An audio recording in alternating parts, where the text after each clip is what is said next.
नमस्कार साथियों। Soda classes के यूट्यूब चैनल पर आप सभी विद्यार्थियों का हार्दिक स्वागत। आज हम लोग ब्लड ग्रुप के इम्पोर्टेंट जो क्वेश्चंस हैं उन पर एनालिसिस करने वाले हैं।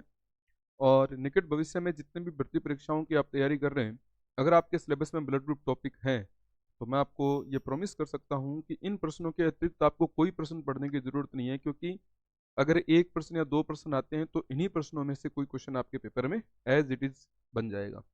क्योंकि आज का पूरा जो सॉल्यूशन है हम लोग कंप्लीटली ब्लड ग्रुप के ऊपर ही करने वाले हैं, ठीक है ना। इस क्लास में अगर आप ब्लड ग्रुप को कंप्लीट पढ़ लेते हैं तो इसका मतलब ये हुआ कि आप बेसिक पढ़े भी बिना, मतलब आपने अगर थ्योरी नहीं पढ़ी है तो भी आप टॉपिक को इन क्वेश्चंस के साथ अगर पढ़ेंगे तो आपके क्वेश्चन बिल्कुल भी गलत नहीं होने वाले, ठीक है ना। 100% आपका जो है प्रश्न सही हो जाएगा अगर आप अपने निकट भविष्य में किसी भर्ती परीक्षा की तैयारी कर रहे हैं और अगर आपका कोई एग्जाम है तो ब्लड ग्रुप के इन प्रश्नों को तैयार करने से आप लोगों का क्वेश्चन जो है 100% सही हो जाएगा, ठीक है ना। तो वीडियो को अगर आप शेयर करते हैं तो बहुत अच्छी बात है, क्योंकि बहुत सारे विद्यार्थियों का इससे लाभ होता है, बहुत सारे विद्यार्थियों को फायदा होता है। तो आप वीडियो को जरूर अपने मित्रों के साथ, अपने साथियों के साथ शेयर कीजिएगा। और ये जो इम्पोर्टेंट कंटेंट पर हमने जो चर्चा करनी है आज, वो आपके लिए निश्चित रूप से लाभदायक होगा, ठीक है ना। जैसा कि आप देख पा रहे हैं, पहला प्रश्न ही हमारे पास कॉम्पिटिटिव एग्जाम्स के अकॉर्डिंग सबसे इंपॉर्टेंट है कि ब्लड ग्रुप के बारे में दुनिया को सबसे पहले किसने बताया, यानी कि इसकी खोज किसने की।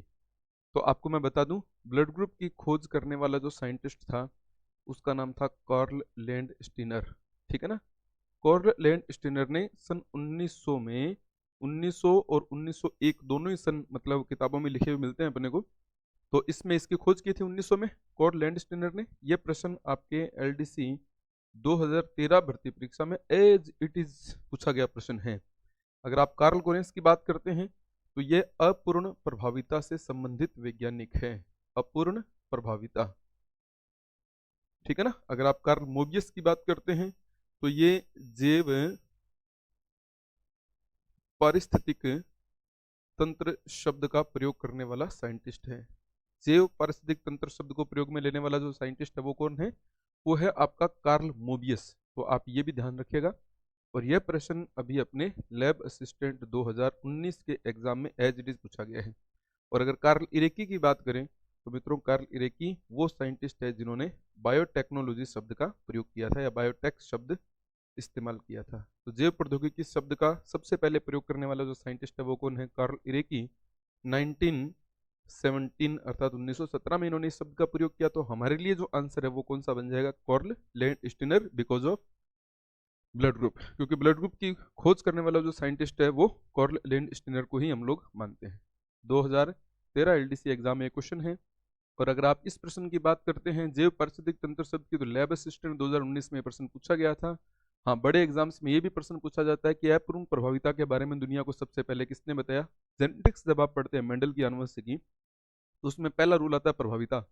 और प्रभाविता को तीन भागों में बांटते हैं, पूर्ण प्रभाविता, अपूर्ण प्रभाविता और सह प्रभाविता। तो उसमें जो अपूर्ण प्रभाविता है अर्थात इनकम्प्लीट डोमिनेंसी, तो उस अपूर्ण प्रभाविता में हम लोग कार्ल कोरिन्स का जिक्र किया करते हैं और कार्ल इरेकी बायोटेक शब्द इस्तेमाल करने वाले मुख्य वैज्ञानिक के अंतर्गत आते हैं, ठीक है ना। अब बढ़ते हैं अपने अगले प्रश्न की तरफ। अगला क्वेश्चन आपके सामने है कि एंटीजन किससे बने होते हैं। तो मैं आपको बता दूं, एंटीजन ग्लाइकोप्रोटीन से बने होते हैं, न शर्करा से न वसा से। देखिए, शब्द ही क्या है, एंटीजन। एंटीजन को आप हिंदी में बोलते हैं क्या, प्रतिजन। जो अपने प्रति एंटीबॉडी को जन्म दे उन्हें एंटीजन कहते हैं। और ये ग्लाइकोप्रोटीन नामक संयुक्त प्रोटीन से निर्मित होते हैं। ग्लाइकोप्रोटीन एक प्रकार की संयुक्त प्रोटीन होती है, कॉन्जुगेटेड प्रोटीन।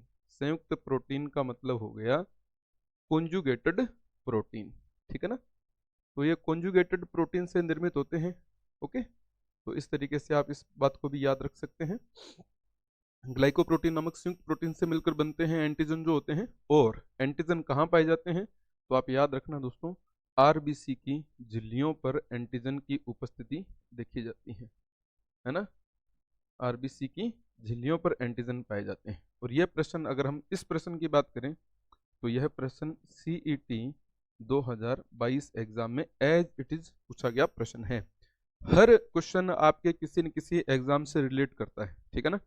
तो आप सभी प्रश्नों को साथ साथ में देख भी लें। अगर आप कोशिश करें कि इन प्रश्नों को नोट भी कर सकें, तो अगर आप नोट करना चाहें तो कर सकते हैं। बाकी अगर टॉपिक आपने पढ़ा है तो इन प्रश्नों की थोड़ी भूमिका अपने दिमाग में व्यवस्थित कर लीजिए, ताकि एग्जाम जब होता है तो उस वक्त अपने दिमाग में ये सारे आंसर इसी तरीके से चलते रहें। ठीक है, अगला क्वेश्चन देखिए। किसी रक्त समूह में एंटीजन ए उपस्थित होता है तो उसमें एंटीबॉडी कौन सी होगी? आपको मैं एक सिंपल सी बात बता दूं कि जो भी ब्लड ग्रुप होता है, ठीक है ना, ब्लड ग्रुप जो भी होता है उसका नाम जो होता है ना वो एंटीजन होता है। ब्लड ग्रुप का नाम वास्तव में एंटीजन का नाम होता है। जो एंटीजन होता है ना उसका नाम ही रक्त समूह का नाम होता है। ठीक है ना, जैसे मान लीजिए मैं अगर एंटीजन कोई सा भी बोल दूं, जैसे मान लो मैं कह दूं एंटीजन ए है तो नाम भी उसका ए है, बी है तो नाम भी उसका बी है। एंटीजन अगर ए और बी दोनों है तो नाम भी उसका ए बी है, और अगर एंटीजन दोनों नहीं है तो नाम उसका जीरो हो जाता है। जीरो को हम ओ बोलते हैं। ठीक है ना, तो कोई भी ब्लड ग्रुप का जो नाम होता है वास्तव में वो इसी बात पर निर्भर करता है। जैसे ए एंटीजन ए नाम, बी एंटीजन बी नाम, दोनों एंटीजन ए बी नाम, दोनों नहीं जीरो। जीरो क्या करती है, ओ से मिलती है, इसलिए हम इसे ओ बोलते हैं। और एंटीजन का मतलब होता है जो अपने प्रति एंटीबॉडी बनाए, तो इसका मतलब ए एंटीजन अपने प्रति ए एंटीबॉडी को बनाता है, तो उन दोनों के बीच में तो क्या हो जाती है, प्रतिक्रिया हो जाती है। एंटीजन जो होता है ना, एक बात और याद रखना, एंटीजन और एंटीबॉडी दोनों की आपस में क्या होती है, प्रतिक्रिया होती है, अर्थात रिएक्शन होता है। समझ रहे हो ना मेरी बात, दोनों के बीच में क्या होता है, रिएक्शन होता है। तो इसका मतलब ये हुआ कि जो एंटीजन होगा उसके सामने उसी के अनुरूप एंटीबॉडी नहीं हो सकती, वरना दोनों की क्या हो जाएगी, रिएक्शन हो जाएगी, प्रतिक्रिया हो जाएगी, और उसका परिणाम ये रहेगा कि आरबीसी फूलकर नष्ट हो जाएगी, और इस तरीके से ब्लड खत्म होने के कारण व्यक्ति की मृत्यु हो जाती है। प्रश्न ये है कि अगर एंटीजन ए है तो उसमें एंटीबॉडी बी होगी। समझ रहे हो ना, तो ये मैं आपको, मान लीजिए आपने चैप्टर जो है ना उसकी मुख्य बात पढ़ ली। अगर एंटीजन बी है तो एंटीबॉडी ए है, एंटीजन ए और बी दोनों है तो दोनों एंटीबॉडी नहीं हो सकती, और एंटीजन जब दोनों नहीं है तो एंटीबॉडी दोनों हो सकती है। अगर इस बात को यहाँ फॉलो किया जाए तो एंटीजन ए है तो एंटीबॉडी क्या होगी, बी होगी। समझ रहे हो ना, और एंटीबॉडी ए है तो एंटीजन बी होगा, एंटीबॉडी दोनों है तो एंटीजन दोनों नहीं होंगे। एंटीबॉडी का अभाव किस में होता है, आप देख पा रहे हैं कि antibody A B blood group में नहीं होती। जो ये चैप्टर मैंने अभी तैयार किया ना यहाँ पर, इसके तहत आप प्रश्नों के आंसर जो है समझ सकते हैं। अगले प्रश्न की तरफ बढ़े। रक्त समूह जिसमें एंटीजन ए और बी दोनों होते हैं। देखो मैंने अभी आपको बताया कि एंटीजन जो है वही नाम होता है किसका, ब्लड ग्रुप का। ठीक है ना, एंटीजन का नाम ब्लड ग्रुप का नाम होता है। ये कह रहा है एंटीजन ए भी है और बी भी है। जब दोनों एंटीजन है तो नाम क्या होगा भाई, ए बी होगा। अगर आप पिछले पेज पर चलते हैं तो आप देखो एंटीजन दोनों होंगे, नाम ए बी होगा।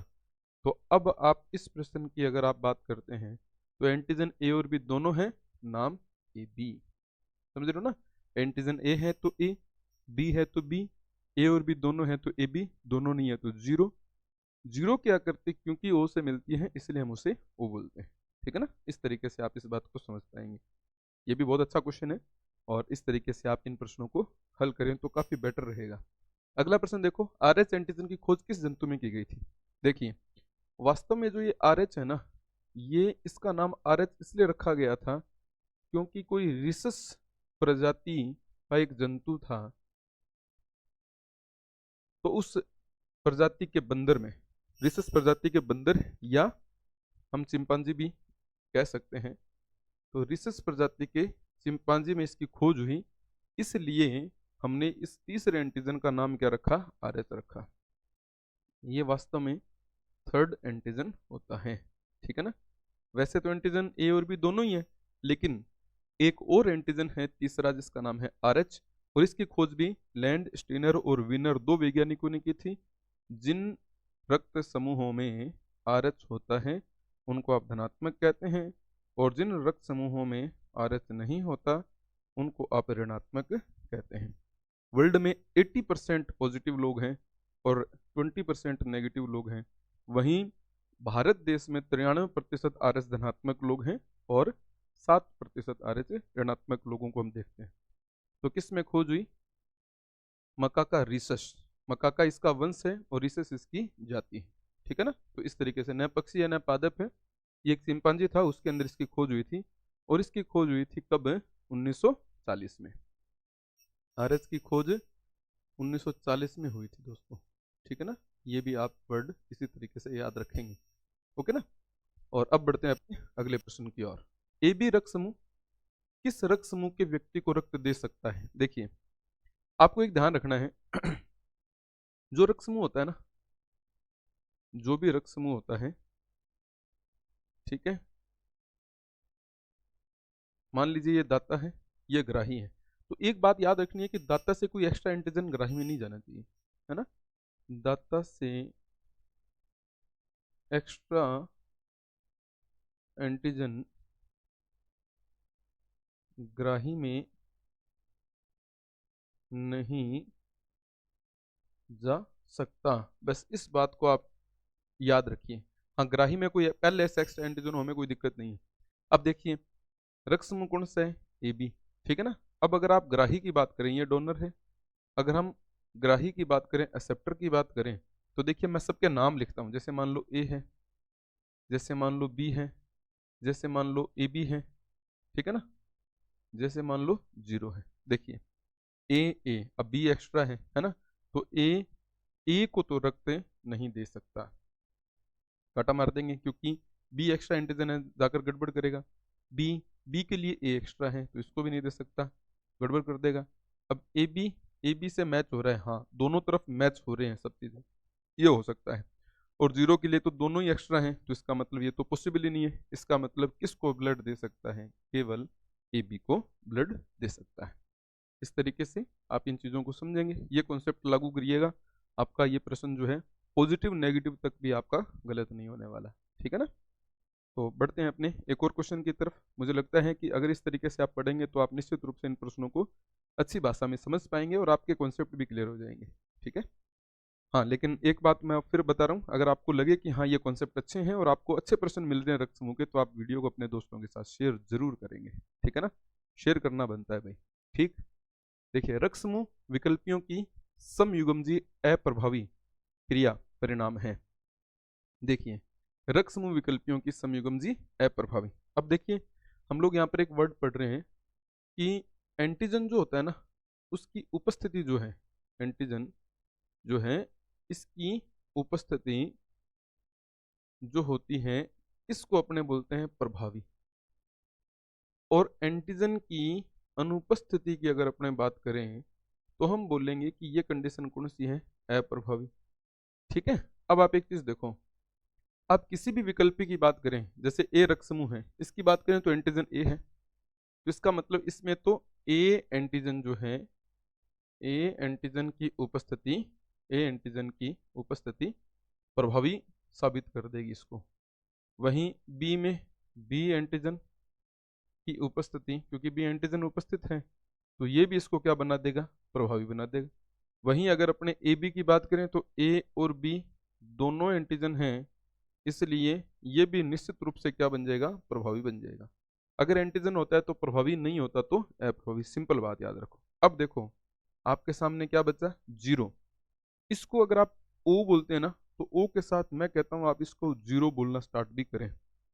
अगर आप इसके नाम लेंगे तो देखो, इसमें एंटीजन नहीं है, एंटीजन का इसमें अभाव होता है, और एंटीजन न होने के वजह से इसका जो विकल्पी बनता है वो बनता है स्मॉल आई, स्मॉल आई, ठीक है ना। उनमें तो कैपिटल लेटर यूज होगा, कैपिटल आई के साथ कभी ए, कभी बी, कभी ए और बी दोनों बढ़ेंगे, जबकि इसके पास कैपिटल आई वर्ड यूज ही नहीं होगा, क्योंकि ये अप्रभावी होगा। अप्रभावी को स्मॉल लेटर से लिखने की वजह से हम स्मॉल आई वर्ड को यूज किया करते हैं। तो ये स्थिति बनेगी, देखिए, सम युगम जी, सम मतलब समान, युगम मतलब जोड़ा, किसका? जीन का। तो जीन का दोनों जोड़े एक जैसे हैं, समयुगम जी, और क्योंकि एंटीजन न होने की वजह से ये क्या है? अप्रभावी है, तो हम इसमें 0 रक्त समूह को शामिल कर देंगे। ये भी एक बहुत बढ़िया लेवल का प्रश्न है। और विकल्पी शब्द जो हैं ये बहुत बार पेपरों में आते हैं। विकल्पी जिनको आप क्या बोलते हैं? एलील बोलते हैं। समयुगम जी होमोजाइगस, ठीक है ना। और ऐसा रक्त समूह केवल और केवल कौन सा है? 0 रक्त समूह इसके अंतर्गत हम लोग पढ़ा करते हैं, ठीक है। तो ये भी अच्छा क्वेश्चन है, और मुझे लगता है आपने इसको भी समझ लिया होगा, क्योंकि एंटीजन न है, न होने के वजह से हम इसको समयुगम जी अप्रभावी मानते हैं, अदर कोई इसका रीजन नहीं है। बढ़ते हैं अगले प्रश्न की तरफ। रक्ताधान की खोज किसने की थी? देखिए, रक्ताधान के बारे में दुनिया को किसने बताया था? अब हम यहाँ पर 4 वैज्ञानिकों के नाम है, चारों के बारे में मैं एक एक लाइन यूज करूंगा, ठीक है ना। जीन बैप्टिस्ट डी लेमार्क, ये जैव विकास के बारे में दुनिया को जानकारी देने वाले वैज्ञानिक हैं। और जैव विकास में इन्होंने लेमार्कवाद की बात की थी, जिसका मुख्य जो नियम था या मुख्य जो सिद्धांत था वो था उपार्जित लक्षणों की वंशागति। इन्होंने उपार्जित लक्षणों की वंशागति नामक सिद्धांत जो है वो प्रतिपादित किया था। जोहानसन वो वैज्ञानिक हैं जिन्होंने जीन शब्द का प्रयोग किया। जोहानसन वो साइंटिस्ट है जिन्होंने जीन शब्द का प्रयोग किया और जीन के बारे में दुनिया को जानकारी देने का काम किया। वहीं अगर अपने लैंडस्टीनर की बात करें तो ये ब्लड ग्रुप की खोज करने वाला वैज्ञानिक है। ब्लड ग्रुप की खोज करने वाला वैज्ञानिक है। वहीं अगर अपने जीन बैप्टिस्ट डेनिस की बात करें तो ये ब्लड ट्रांसफ्यूजन के बारे में दुनिया को बताता है, अर्थात रक्ताधान। रक्ताधान का मतलब होता है ब्लड ट्रांसफ्यूजन, यानी कि किसी एक व्यक्ति द्वारा दूसरे व्यक्ति को ब्लड दिया जा सकता है। इस बात को समझाने का काम जीन बैप्टिस्ट डेनिस ने सबसे पहले बताया था 1667 ईस्वी के अंदर, ठीक है ना। तो ये भी बहुत फेमस एक वैज्ञानिक बन जाते हैं अपने इस जगह पर। तो आप यहाँ पर जीन बैप्टिस्ट डेनिस शब्द जो है ना वो याद करेंगे। देखो यहाँ जीन बैप्टिस्ट लेमार्क है, यहाँ जीन बैप्टिस्ट डेनिस है, ठीक है ना, दोनों में डिफरेंस है। लेमार्क जैव विकास बताता है जबकि डेनिस ब्लड ट्रांसफ्यूजन के बारे में दुनिया को जानकारी देने के काम करते हैं। ठीक है, बढ़े अगले प्रश्न की तरफ। आपको सारे ऑप्शन भी मैंने क्लियर कर दिए हैं, ठीक है। वीडियो को लाइक और शेयर करना बनता है आप लोगों का, ठीक है ना। अब देखिए सर्वदाता रक्त समूह बताइए, यूनिवर्सल डोनर। अब अगर हम सर्वदाता की बात करें तो सर्वदाता कौन होगा? जिसमें किसी भी प्रकार का एंटीजन न हो, जिसमें किसी भी प्रकार का एंटीजन न हो वो सर्वदाता होता है। क्योंकि जब एंटीजन नहीं होंगे तो वो किसी से प्रतिक्रिया नहीं करेगा। किसी भी ब्लड ग्रुप में मान लो कोई एंटीजन नहीं होता तो वो जिसमें जाता है उसके साथ प्रतिक्रिया नहीं करता। इस वजह से हम ये पढ़ा करते हैं कि जिसमें किसी भी प्रकार का एंटीजन न हो उसे हम यूनिवर्सल डोनर बोलें, अर्थात उसे हम सर्वदाता बोलें। तो आप खुद सोच के देखिए, अगर मैं जीरो नेगेटिव की बात करूं, जीरो नेगेटिव, तो इसमें ए बी आर एच तीनों एंटीजन नहीं है, इसमें तीनों एंटीजन नहीं है, समझ रहे हो ना। वहीं अगर मैं जीरो पॉजिटिव की बात करूं तो मैं कहूंगा ए व बी अनुपस्थित, आर एच उपस्थित, ठीक है ना। अगर मैं ए बी पॉजिटिव की बात करूंगा तो मैं बोलूंगा ए बी व आर एच तीनों एंटीजन या तीनों प्रतिजन उपस्थित। वहीं मैं ए पॉजिटिव की बात करूंगा तो मैं बोलूंगा ए व आर एच एंटीजन उपस्थित। तो मुझे तो ये चाहिए जिसमें किसी भी प्रकार का एंटीजन न हो, और ऐसा सिर्फ और सिर्फ किस में है? आप देख पा रहे हैं ऐसा सिर्फ जीरो नेगेटिव में है, तो हम जीरो नेगेटिव को यूनिवर्सल डोनर की संज्ञा देंगे। सिंपल वे है, देखो जिसमें प्रतिक्रिया करने के लिए कोई एंटीजन नहीं होगा वही तो सर्वदाता होगा। अब इसमें ए भी नहीं है, अगर ए होता तो नाम ए आ जाता। बी भी नहीं है, अगर बी होता तो बी नाम आ जाता। आर एच भी नहीं है, अगर आर एच होता तो हम पॉजिटिव लगा देते। लेकिन यहाँ तो इसके ऊपर क्या लगा हुआ है? नेगेटिव लगा हुआ है।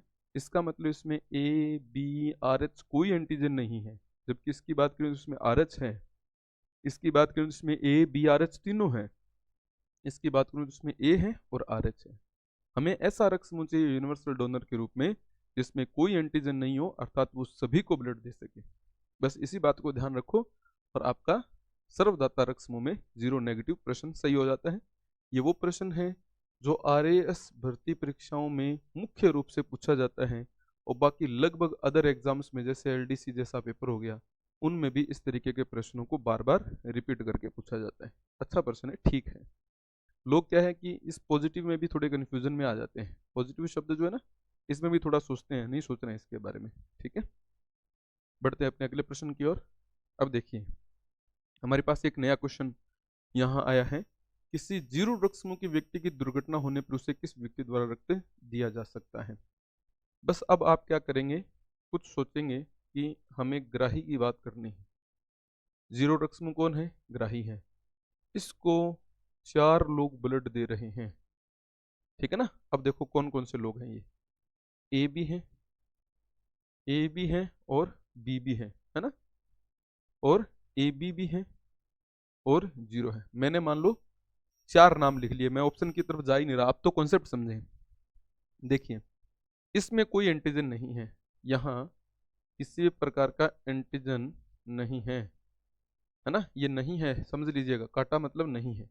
देखो जीरो में कोई एंटीजन नहीं है तो बाहर से कोई एंटीजन आना भी नहीं चाहिए, ठीक है ना। अगर ए से जीरो की बात करें तो हाँ भाई, ए तो जीरो के अंदर जाते ही गड़बड़ कर देगा, बी जीरो, यहाँ तो एंटीजन नहीं है, ये जाती वहां गड़बड़ कर देगा, 2 एंटीजन जाएंगे तो ज्यादा गड़बड़ करेंगे, लेकिन जीरो, जीरो से जीरो मैच हो गया, यस।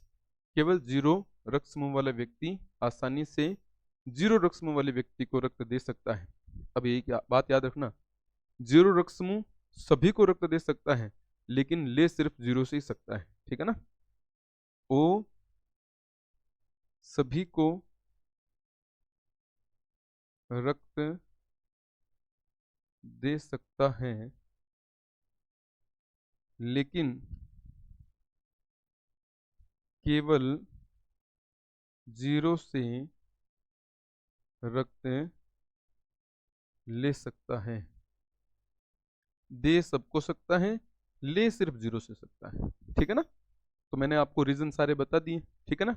इसमें कोई एंटीजन नहीं है इसलिए सभी के अंदर जा सकता है, इसमें कोई एंटीजन है इसलिए सिर्फ ले सिर्फ जीरो से सकता है, क्योंकि इनसे लेगा तो ये एंटीजन इधर आते ही कुछ ना कुछ प्रतिक्रिया जरूर करेंगे। मैंने कहा था कि एंटीजन का काम ही प्रतिक्रिया करना है, ठीक है ना, एंटीबॉडी के साथ।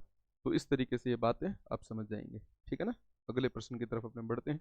अगर आपको लगता है कोई क्वेश्चन आपको प्लस माइनस लग रहा है, कहीं आपको डाउट लग रहे हैं, तो आप निश्चित रूप से पूछ सकते हैं, कहीं कोई जो है झंझट वाले यहाँ पर प्रोसेस नहीं है, ठीक है। चलिए नेक्स्ट पॉइंट पर अपने और बढ़ते हैं आगे। रक्त समूह बताइए जिसमें एंटीबॉडी ए बी उपस्थित व आरएच एंटीजन उपस्थित हो। देखो अच्छी लैंग्वेज का प्रश्न है, और मैं मानूंगा कि ये क्वेश्चन इंपॉर्टेंट है एग्जाम के अकॉर्डिंग, ठीक है ना, ध्यान देना। उसने बोला एंटीबॉडी ए व बी, मैं सबसे पहले एंटीबॉडी लिख लेता हूं। एंटीबॉडी ए है बी, दोनों हैं, दोनों उपस्थित हैं।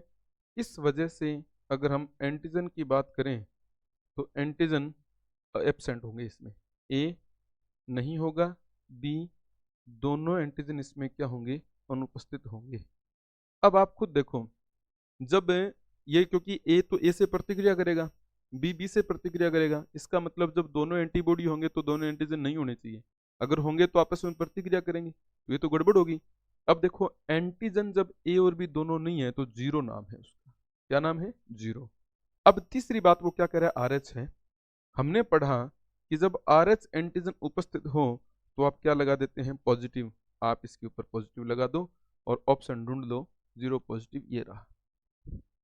समझ लो ना, इस तरीके से समझ लो, और ये क्वेश्चन काफी हद तक इंपॉर्टेंट लैंग्वेज आपके लिए तैयार कर देता है। इसमें देखो क्या है, अगर इसकी बात करें ए बी एंटीजन उपस्थित है ना, ये एंटीजन की बात हो रही है, ध्यान रखना, एंटीजन ए व बी एंटीजन उपस्थित है, जबकि आर एच एंटीजन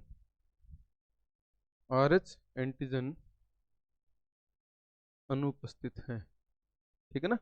अगर आप इसकी बात करते हैं तो ए बी आर एच तीनों एंटीजन अनुपस्थित हैं।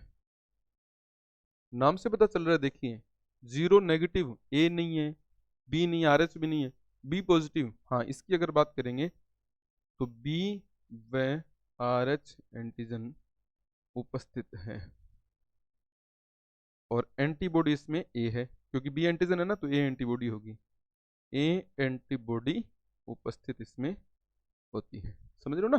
तो इस तरीके से आप इस पॉइंट को भी बढ़िया तरीके से मेंटेन कर पाएंगे, ठीक है ना। उम्मीद है आपको यहाँ तक की और बातें समझ में आ रही होंगी। फिर मैं बता रहा हूँ, अगर किसी प्रश्न में अगर आपको लगे कोई डाउट है तो आप कमेंट सेक्शन में कमेंट करके मुझे ज़रूर बताइएगा। वहीं दूसरी तरफ मैं एक बात और आपको बता दूँ कि अगर आपको लगता है, ठीक है ना, कि कोई क्वेश्चन पूछने वाला है तो वो कमेंट पूछो। अगर आपको लगता है नहीं सेशन बहुत बढ़िया है, क्वेश्चन बहुत ठीक है, तो आप अप्रिशिएट जरूर करें। और अप्रिशिएट करने के 2-3 तरीके हैं, एक शेयर का तरीका है, दूसरा कमेंट का तरीका है, और तीसरा लाइक करने का तरीका है। इसमें कंजूसी नहीं करनी है और आपको लगातार ये प्रक्रिया बनाए रखनी है। अगले क्वेश्चन की तरफ हमने बढ़ते हैं। भारत में सर्वाधिक रक्त समूह बताना है। भारत में सबसे ज्यादा रक्त समूह कौन सा वाला है, ठीक है ना। तो मैं भारत में रक्त समूह की एक सीरीज आपको बताता हूं। भारत में रक्त समूह, ठीक है ना, इस सीरीज को मैं आपको बताता हूं। ए बी, ए बी और जीरो, ठीक है ना। तीन बातें आपके सामने हैं। ए रक्त समूह भारत में 25% है, बी रक्त समूह भारत में 35% है, ए बी रक्त समूह भारत में 10% है और जीरो रक्त समूह भारत में 30% है। एक तो ये बात याद रखें। दूसरा, आर एच एब्सेंट और प्रेजेंट वाली बात है ना। आर एच धनात्मक यानी कि पॉजिटिव वाले, इनकी बात करें तो भारत में 93% है, और आर एच ऋणात्मक अर्थात जिनमें आर एच नहीं है, नेगेटिव वालों की बात करें तो ये भारत में केवल 7% है। तो भारत में इन तीनों में सबसे ज्यादा कौन हुआ? बी, तो मैं बी बोल देता हूँ। इनमें ज्यादा कौन हुआ? आर एच पॉजिटिव वाला, तो मैं बी पॉजिटिव बोल देता हूँ। राइट, इसमें हमारा आंसर बनेगा बी पॉजिटिव। कॉन्सेप्ट क्लियर है, ठीक है ना। समझ लीजिएगा रीजन क्या है। इधर से आप 93% वाले बी आर एच पॉजिटिव को उठा लेंगे और इधर से 35% वाले बी ब्लड ग्रुप को उठा लेंगे, दोनों को मिक्स करेंगे, B R H B positive, ठीक है ना। तो इसलिए ये बी धनात्मक बन जाता है और बी पॉजिटिव सबसे ज्यादा भारत में रक्त समूह बन जाता है। इस तरीके से इस प्रश्न को आप मेंटेन कर लीजिएगा। ये भी एक अच्छा प्रश्न है। अगर आप सर्वाधिक रक्त समूह की बात करें तो ये है, ठीक है ना। वहीं अगर आप सबसे कम रक्त समूह की बात करें तो आप समझ गए होंगे कि आपको क्या बोलना है। देखो सबसे कम कौन है 10% में? ए बी, तो आप ए बी लिखेंगे। और इधर धनात्मक तो 93% है, नेगेटिव 7% है, तो आप ए बी नेगेटिव लिख देंगे। इस तरीके से आप इस प्रश्न को समझ पाएंगे, ठीक है ना। तो ये भी बहुत बढ़िया तरीके से हम लोगों ने कवर कर लिया है। और अब बढ़ते हैं हम अगले प्रश्न की ओर। गर्भ रक्ताणुकुरता में महिला व उत्पन्न शिशु होता है। देखो ये प्रश्न अभी आरएएस भर्ती परीक्षा 2021 में एज इट इज आया हुआ क्वेश्चन है। मैंने वहां से सीधा इस प्रश्न को उठाया है। आपको तीन बातें याद रखनी है। ऐसी कंडीशन तभी संभव है यदि पुरुष आरएच धनात्मक हो, यदि महिला आरएच ऋणात्मक हो, वह संतान जो है दूसरी कंटिन्यू दूसरी संतान आरएच पॉजिटिव हो। हालांकि यहाँ दूसरी तीसरी पहली ऐसा कुछ बोला नहीं गया है, मैं आपको वैसे बता रहा हूँ बोलकर, ठीक है ना। तो ही ये संभव हो सकता है। अब देखो पुरुष पॉजिटिव, महिला नेगेटिव और बच्चा पॉजिटिव, तो ये संभव होता है, अन्यथा नहीं होता। आप देखो इसमें सबसे पहले बोला गया महिला, तो महिला क्या होनी चाहिए? नेगेटिव होनी चाहिए, ठीक है ना। तो महिला नेगेटिव ढूंढ लो कहाँ है ना। खाली स्थान में आर एस धनात्मक, आर एस धनात्मक, आर एस ऋणात्मक, आर एस ऋणात्मक, दोनों में से कोई एक होगा, ये तो नहीं होंगे, ठीक है ना। और बच्चा जो है शिशु क्या होना चाहिए? पॉजिटिव होना चाहिए। तो ये धनात्मक, ये ऋणात्मक नहीं, ये ऋणात्मक, ये धनात्मक, ये वाला मैच हो रहा है, तो आप इसमें सही कर देंगे। माँ और बच्चे दोनों का रक्त समूह एक जैसा नहीं होना चाहिए। इस रोग से संबंधित अगर बात करें तो अगर भिन्नता है तो थोड़ी संभावनाएं यहाँ पर देखने को मिलती है, अन्यथा नहीं, ठीक है ना। तो मैंने आपको बताया अगर मान लो ये आर एस धनात्मक, सॉरी महिला आर एस ऋणात्मक है, ठीक है ना। महिला अगर आर एच ऋणात्मक है और बच्चा अगर धनात्मक है तो उसमें ये विकार देखने को मिलता है। अगर महिला आर एच धनात्मक हो और बच्चा ऋणात्मक हो तो इस परिस्थिति में किसी प्रकार का कोई विकार देखने को नहीं मिलता, ठीक है ना। तो दो सारी बातें याद रखनी है। मूल कॉन्सेप्ट ये है, इस कॉन्सेप्ट को आप यहाँ पर लागू करेंगे तो आपके लिए ये प्रश्न काफी इजी हो जाएगा, ठीक है ना। तीन बातें आपको ध्यान रखनी है, पहली कंडीशन ये, दूसरी ये और तीसरी ये कंडीशन। पुरुष पॉजिटिव, महिला नेगेटिव, बच्चा पॉजिटिव, तभी ऐसी संभावना बनती है, अन्यथा ऐसी संभावना बच्चे में कभी नहीं बनती है, ठीक है ना। तो इस प्रश्न को भी आप मेंटेन कर लीजिएगा। ये प्रश्न 2021 के आरएस प्री परीक्षा में पूछा गया प्रश्न है। गर्भ रक्ताणुकुरता किस प्रकार के भ्रूण में होता है? देखिए अभी जस्ट 1 मिनट पहले हमने बात की, नेगेटिव में नहीं होता, ठीक है ना, धनात्मक में होता है। तो आर एच से धनात्मक लगातार यदि दूसरी संतान आर एच से धनात्मक हो तो संभावना बनती है। ठीक है ना। ऐसे नहीं हो सकता भी भले ही RH हो भले ही नहीं हो, दोनों ही स्थितियों में ऐसा हो सकता है। तो दोनों स्थितियों में नहीं, केवल एक ही स्थिति में, और वो स्थिति मैं आपको बता चुका हूँ। ठीक है ना। बढ़े अगले प्रश्न की ओर। हाँ, एक प्रश्न छूट तो नहीं गया। हाँ, ये प्रश्न पढ़ते हैं। RH एंटीजन की खोज किसके द्वारा की गई? अभी हमने चर्चा की थोड़ी देर पहले कि RH एंटीजन अपने मक्का रिसिस प्रजाति के मंदिर में खोजा गया था। सही है ना। तो मैं लिखूंगा RH एंटीजन जो थर्ड एंटीजन था, इसकी खोज कॉर्ल लैंड स्टीनर और वीनर दोनों ने मिलकर इसकी खोज की थी। और खोज कब की थी? 1940 में। ये बात भी याद रखें। और किस में की थी? तो मक्का का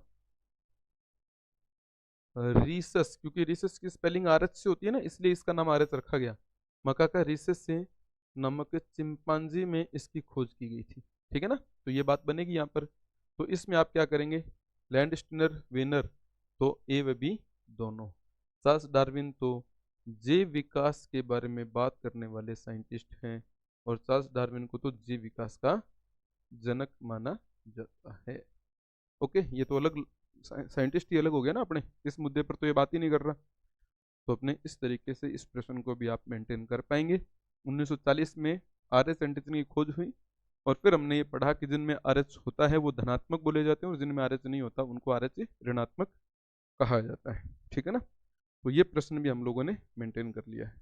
अगला प्रश्न, दंपति जिसमें उत्पन्न संतान ही माता पिता के समान रक्त समूह वाली नहीं होती। इसमें मैं आपको बता दूं, एक सीधा कॉन्सेप्ट है। यदि यदि दंपति जो है, यदि दंपति में ए बी रक्त समूह हो, तो वो जीरो जो है इसके संतान को रोकता है। ठीक है ना। जीरो संतान वंशागति को रोक देता है। मैं इसको कॉन्सेप्ट के साथ लिख देता हूँ कंप्लीटली। यदि दंपति में ए बी रक्त समूह हो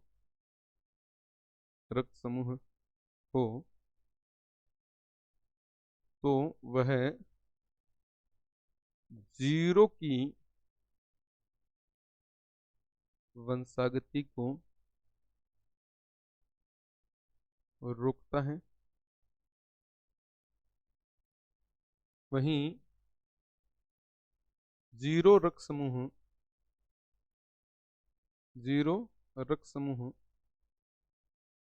ए बी की, अब ए बी याद रखना है ना, ए बी की वंशागति को रोकता है।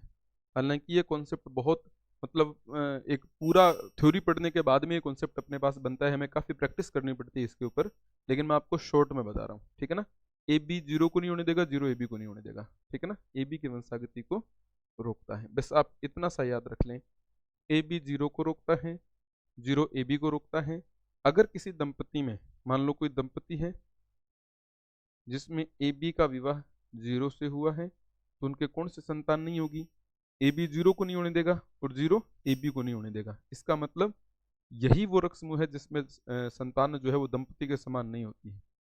ए बी और जीरो दोनों की संभावनाएं नहीं हो सकती, है ना। तो फिर कौन से रक्त समूह की संभावना होगी? ए व बी, ये संतानें हो सकती हैं। तो मैं प्रश्न पूछा गया, दंपति जिसमें उत्पन्न संतानें ही माता पिता के समान रक्त समूह वाली नहीं होती, तो यदि विवाह ए बी व जीरो का हो जाए तो ऐसा संभव है। ठीक है। तो इस बात से आप इस पॉइंट को मेंटेन कर पाएंगे। ठीक है ना। अब बढ़ते हैं हम नेक्स्ट क्वेश्चन की ओर। किसी जीरो रक्त समूह की संतान का विवाद होने पर उस पर मातृत्व का अधिकार जताने वाले निम्न दंपतियों में से एक सही दंपति का चयन करें। मैंने आपको अभी बताया, ए बी जीरो की वंशागति को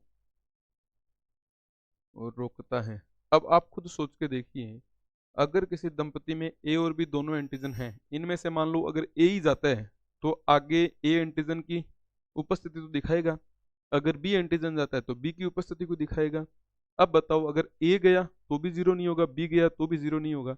इसका मतलब ए बी जो है वो जीरो को इसीलिए तो होने नहीं देता। तो अब हमें देखना है कि देखो यहाँ पर ए बी है, 0 को नहीं होने देगा, यहाँ ए बी 0 को नहीं होने देगा, यहाँ ए बी 0 को नहीं होने देगा, यहाँ ए बी नहीं है, तो ये संभावित बन जाएगा। बिना किसी फालतू में दिमाग लगाए आप सिर्फ इतना सा पॉइंट क्लियर करके आप इस प्रश्न को मेंटेन कर पाएंगे। और ये जो बात है मैंने आपको अभी बताया, ये देखो पीछे वाला पॉइंट, और मैंने यहाँ पर समझा दिया कि अगर ए का वंशागति होती है, इनमें से मान लो ए एंटीजन जाता है तो 0 कैसे होगा, बी एंटीजन मान लो अगली पीढ़ी में जाते हैं तो फिर 0 कैसे होगा। तो इसलिए ए बी वाले रक्त समूह का अगर कोई संतान उत्पन्न होता है तो वो कम से कम 0 तो होगा नहीं, और वो किसी अन्य रक्त समूह की बात करे तो अलग बात है। तो यहाँ पर इस तरीके से आप इस प्रश्न को आसानी पूर्वक मेंटेन कर सकते हैं। और अगर आपके पेपर में प्रश्न आता है तो निश्चित रूप से कोशिश यही रहती है एग्जामिनर की कि आपको वो 3 जगहों पर ए बी रक्त समूह देता ही है, ठीक है ना। ऐसा ही आरएस पटवार जैसे पेपरों में, एलडीसी जैसे पेपरों में इस तरीके के प्रश्न आते हैं। हो सकता है कि अभी लेटेस्ट जो जैसे जूनियर अकाउंटेंट है तो उसमें भी ये प्रश्न आ जाए, है ना, इसलिए मैंने इस सीरीज के अंदर इस प्रश्न को भी अप्लाई किया है। बढ़ते हैं अगले प्रश्न की ओर। मनुष्य का रुधिर तंत्र किस प्रकार का होता है। देखो मैं इसमें आंसर बता देता हूं पहले, ए बी ओ प्रकार का, ए बी ओ प्रकार का होता है। अब ऐसा क्यों, इस लाइन को समझने के लिए मैं कुछ बातें मेंटेन करता हूं। जैसे पहली लाइन इसमें ए की उपस्थिति दिखाती है ना, दूसरी लाइन इसमें बी की उपस्थिति दिखाती है, तीसरी लाइन इसमें ए बी की उपस्थिति दिखाती है। पहली लाइन सिर्फ ए के नीचे तो ए, दूसरी लाइन केवल बी के नीचे तो बी, तीसरी लाइन ए व बी दोनों के लिए तो ए बी, और चौथी लाइन लास्ट में 0। इसका मतलब ए बी ओ ही ऐसा है जिसमें सभी रक्त समूह दिखाई दे रहे हैं, तो इसमें आप ए बी ओ कर देते हैं या ए बी 0 कर देते हैं। इस तरीके से इस प्रश्न को आप ए बी 0 मानेंगे। और ये भी प्रश्न हम लोगों ने यहाँ तक जो है मेंटेन कर लिया है दोस्तों, ठीक है ना। अब बढ़ते हैं हम एक और प्रश्न की तरफ। रक्त समूह जिसमें एंटीजन का अभाव होता है, ऐसा रक्त समूह जिसमें किसी भी प्रकार का एंटीजन नहीं देखने को मिलता, तो आप इस प्रश्न को कैसे देखेंगे। देखिए अब देखो इसमें तो ए बी व आर एच तीनों एंटीजन हैं, इसमें तो तीनों एंटीजन हैं, ठीक है ना। इसकी बात करें तो ए बी व आर एच तीनों एंटीजन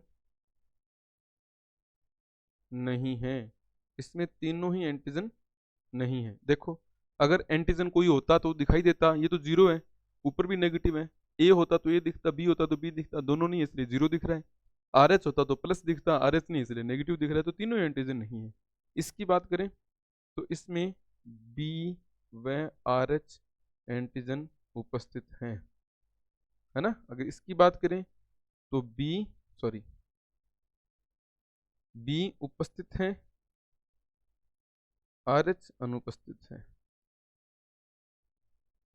समझ रहे हो ना, इस तरीके से आप इस प्रश्न को समझ पाएंगे। तो कौन से रक्त समूह में एंटीजन नहीं होता, तो 0 नेगेटिव, इसमें किसी भी प्रकार का एंटीजन नहीं होता। इस प्रश्न को भी आप इस तरीके से समझ पाएंगे और ये भी काफी हद तक आपके एग्जाम के लिए सहायक सिद्ध होने वाला प्रश्न बन जाता है, ठीक है। अब हम अंतिम प्रश्न पर बात करें दोस्तों, जिसमें एंटीबॉडी ए व बी दोनों उपस्थित हों, वह आर एच वह रक्त समूह है।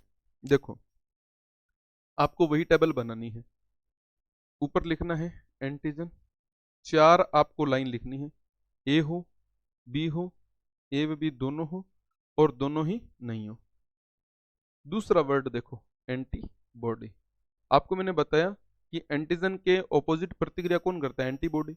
ए के विरोध में कौन होगा, ए के विरोध में ए होगा, तो ए किसके साथ रहेगा, बी के साथ। बी के प्रति कौन प्रतिक्रिया करता है, बी, तो किसके साथ इजीली रहेगा, ए के साथ। ए के साथ नहीं रहता, बी के साथ नहीं रहता, इसलिए ए व बी दोनों एंटीबॉडी इसमें नहीं होंगे। यहाँ कोई एंटीजन नहीं है इसलिए यहाँ पर दोनों एंटीबॉडी देखे जा सकते, क्योंकि प्रतिक्रिया नहीं होगी तो दोनों एंटीबॉडी होंगे। वो क्या कह रहा है, एंटीबॉडी ए व बी दोनों उपस्थित हों, ये देखो दोनों हैं, इसलिए आप देखें एंटीजन दोनों ही नहीं हैं। जब दोनों ही एंटीजन नहीं हैं तो हम यहाँ पर ब्लड ग्रुप की कल्पना कर सकते हैं। देखो जो एंटीजन होता है ना वही नाम होता है, देखो ए नाम है, ए बी एंटीजन है बी, दोनों एंटीजन है ए बी, कोई एंटीजन नहीं है जीरो, सॉरी जीरो है ना। अब देखो जीरो में एंटीजन ही है लेकिन एंटीबॉडी दोनों है, तो आप ए में भी दोनों एंटीबॉडी उपस्थित हो, इसमें आप किस रक्त समूह की पहचान करेंगे, जीरो की पहचान करेंगे। तो दोस्तों इस तरीके से हमने 20 प्रश्नों पर रक्त समूह के इम्पोर्टेंट जो क्वेश्चन हैं उनके ऊपर हमने चर्चा कर ली। उम्मीद है आपको ये सारा का सारा कॉन्सेप्ट अच्छी तरह से समझ में आ गया होगा। फिर भी अगर आपको लगता है कि आप लोगों को कहीं कुछ सोचने की ज़रूरत है, कहीं कुछ आप लोगों को टेंशन है, तो मैं बता दूं इस सीरीज़ के साथ जुड़ें, इन प्रश्नों को पढ़ें। अगर फिर भी आपको लगता है कि आपको कुछ और पूछना है तो आप कमेंट सेक्शन में कमेंट कर दीजिएगा, मैं आपको रिप्लाई दे दूंगा, ठीक है ना। बाकी आपको 20 प्रश्न मैंने रक्त समूह के उपलब्ध करवाए और निश्चिंत रहिए, इनसे बाहर आपको किसी भी प्रकार का कोई क्वेश्चन पेपर में देखने को नहीं मिलेगा, ठीक है। इसी उम्मीद के साथ कि आज का ये सेशन जो है आप लोगों को ठीक लगा होगा। आप वीडियो को लाइक ज़रूर करें, अपने दोस्तों के साथ शेयर ज़रूर करें और कमेंट ज़रूर करें, ताकि हम आपके सभी प्रकार के डाउट्स जो हैं उनको समझ पाएँ। और आज बस इतना ही, शेष अगले वीडियो में हम पढ़ेंगे। बहुत बहुत धन्यवाद आप सबका। All the best for all of you, thanks.